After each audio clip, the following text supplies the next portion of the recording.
You guys can hear me over the engine?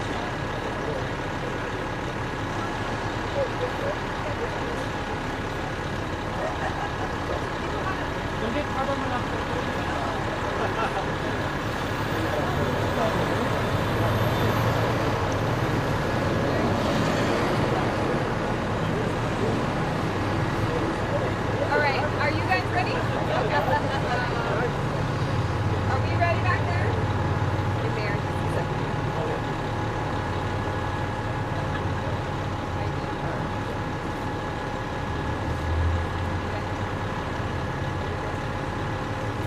Are you guys good? Yep. Okay. Hi, good morning. My name is Ian Santi, the Deputy Director of the Honolulu Emergency Services Department. Today we'd like to talk to you today about our new resource that we're adding to our core program. Again, just to recap about what our core program currently does, our core program, crisis outreach, response, and engagement. We are able to engage our houseless communities out there and provide the resources or facilitate resources that we're able to help individuals to find the housing that they need.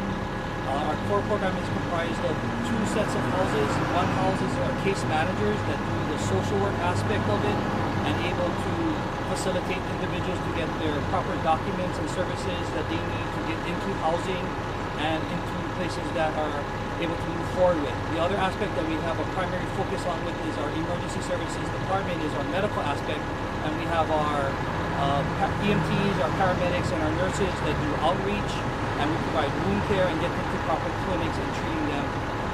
With that, currently we have SUVs as well as ambulances that we are able to transport individuals one at a time to these places where they're able to get these services. What we're doing now is we found that we're able to engage more people with bigger families and children, and we're going to be able to use what you see behind me is our core bus. This will be able to pick up upwards of, it can staff at least 12 people lying down and about 17 people seated. We don't expect to be bringing that many people at one time to a shelter or to a hygiene center, but that's its maximum capacity. This bus is a retired bus from the city bus fleet that Emergency Services has had for over 10 years. It was used in our mass casualty response to mass casualty events. It also was funded through a federal grant that was able to provide the stretchers inside of it.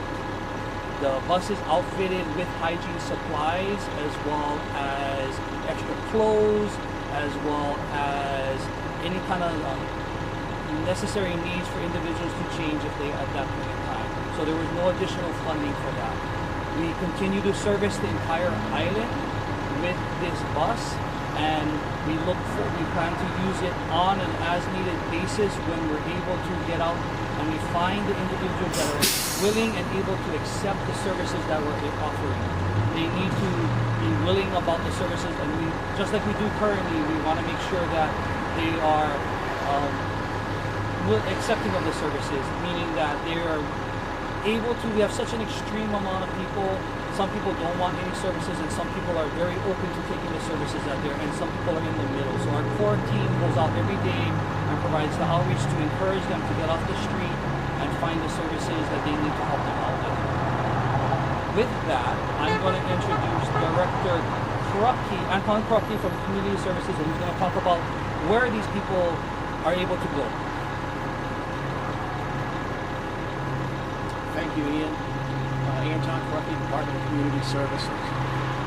The mayor and this administration really understand that homeless is a complex problem. And it's a complex in a way that takes many different ways of addressing it, but you have to have an overall strategy that you do each execution piece in. So as complex as homelessness is, the strategy really boils down to two significant pieces.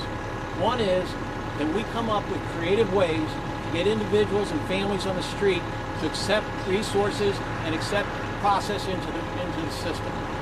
And this core bus is another piece.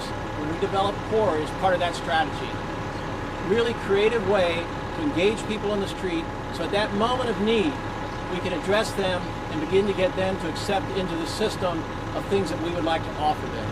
And then core continues to expand, and this bus today is another example of exemplifying this creative methodology. The second piece of the strategy is we constantly analyze our resources to leverage those decisions that people on the street are making. And what you've been seeing and what you're going to see is a series of events that really bring us many types of beds. As I've been known to say, beds of many flavors, helping people on the street get into clean sheets. But we understand that within the homeless population, the goal isn't always housing. For much of this population, the goal is medical treatment, right? And we want to be able to understand that and be able to take that forward. So you've seen us like open up Waikiki Vista to Catholic Charities sheltering that we're doing, right? You're going to see a series of medical respites like Leahi Hospital that we've already opened and more that we'll be opening to treat medical treatment. You're going to see a series of shelter openings and transitional housing openings. So we're going to continue to expand our beds. Beds that can treat people with many different issues and help people along in their journey. Some for housing, some for medical treatment, and for those that are very resistant and are criminal behavior, we'll be addressing those as well. But I'm really glad to see this today where we're expanding the core team to add another tool in their tool chest to expand the services of the city. Our homeless coordinator, Sam Moku, will address next. Aloha, Sam Moku, homeless coordinator. The city is working on building more shelters, as Anton said, beds of many flavors, but we cannot do this without the help of our state partner, John Mizuno, and our governor. And it's an important, it is an important piece of the puzzle in order to get these shelters open. And CORE's team here is going to be a very important part about getting our homeless into these shelters. Anton said it best, beds of many flavors. We need to continue building these beds of many flavors everywhere on this island. And so we're looking forward to building our Kauhales units and partnering with the states in different communities so that all of our homeless have a chance to recover from addiction, homelessness, looking for a place for our affordable housing unit, places to stay where they can get better. Thank you. Good morning, everyone.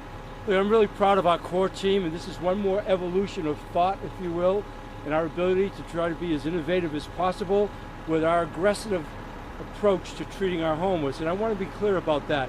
Yes, we are being aggressive, but we're not just strictly kicking people down the street. This bus is a great example. Island-wide services, and you heard Ian say, not everybody wants to take those services. Our team out here is really adept at building that trust over time. So we're there for people who want immediate service, whom we can pick up and take to places, and we want to be out there also building trust and treating out in the streets. So I'm really proud of this. As has been said over and over again, this is not a simple problem, but it is one of the biggest problems we face in our city administration. I want to be clear about that. And we owe it to the people who are suffering on the street, because the street is not a home, to be exactly who we say we are and treating with them humanely. At the same time, 99% plus of our population needs us to help them so they can walk down sidewalks and feel safe in their own neighborhoods. So all of this is just brilliant in my mind. The first time Jim Martin came to me and said, I think we have a bus to augment our SUVs and our ambulances, and we can set this up as almost a floating medical clinic, a vehicular medical clinic, I guess, not floating. He's been talking to me about a ship, but I don't want to get into that right now. This is just good. It's just one more innovation. We'll do everything we can. So I want to emphasize, we're aggressive, but we're being humane in our treatment. We understand the needs of these people, the complexity of dealing with that, and we're doing everything we possibly can. So we'll take any questions you might have. We've got some talented people behind me, but I want to say one more time, I think our core strategy, which we began a couple of years ago, is just now beginning to hit its stride. As we've pulled away from COVID for a couple of years, we've got the right staff, they've got excellent training, they know what they're doing. It's a key part of what we're doing in our homeless fund. Okay?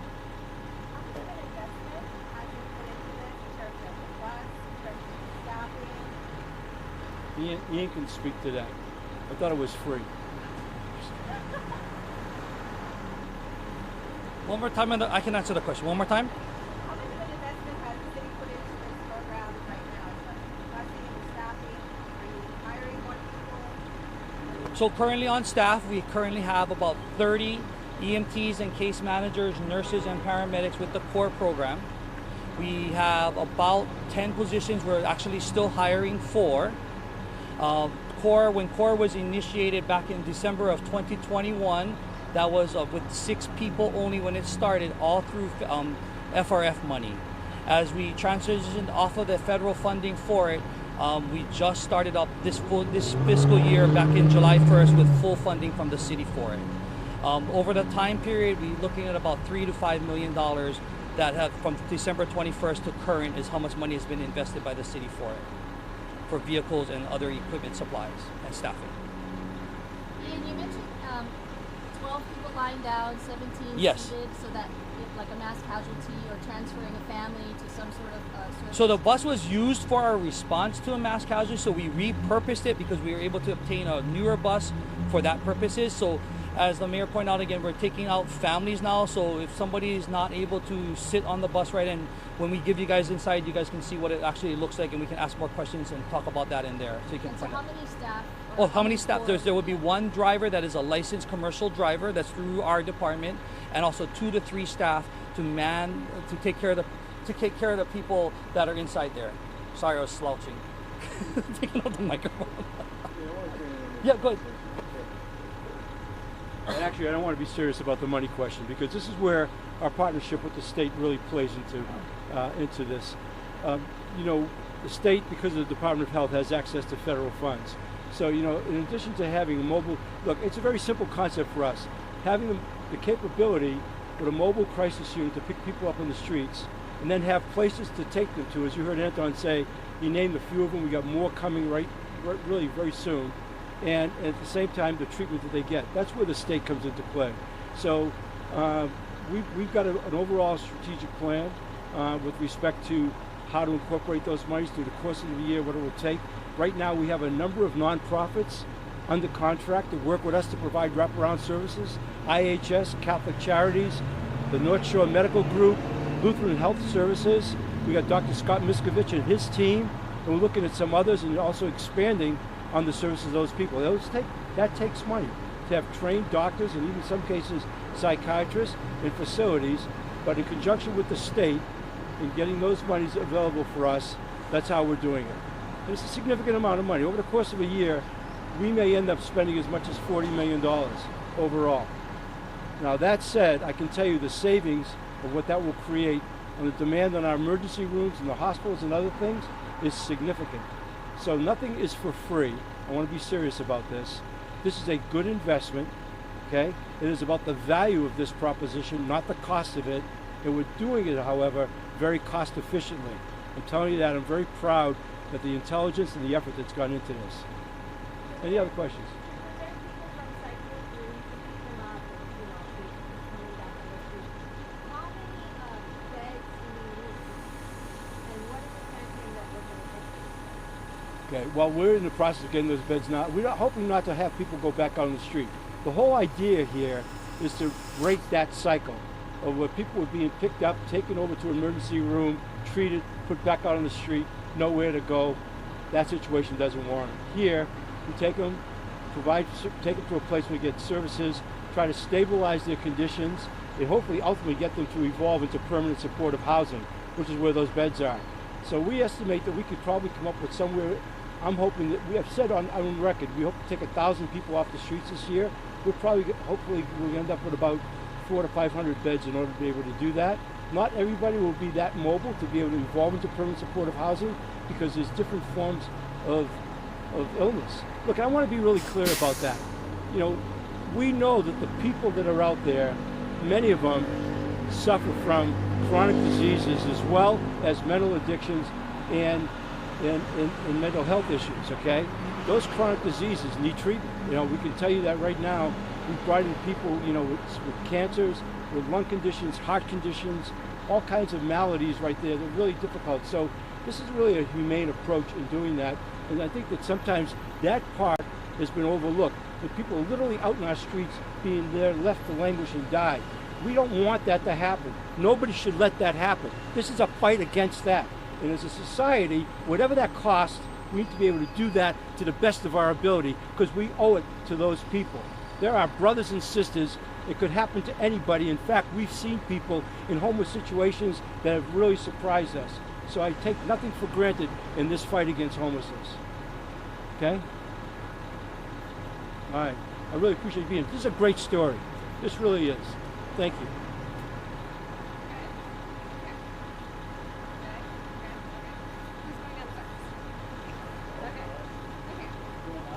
Yeah. So if you want to put any excess stuff, like if you don't need your sticks in your cars, and such, but bring whatever you want. There's room. And then we're gonna have to do this very safely. So we're gonna block off that lane. So we're gonna do it at one time. That's right.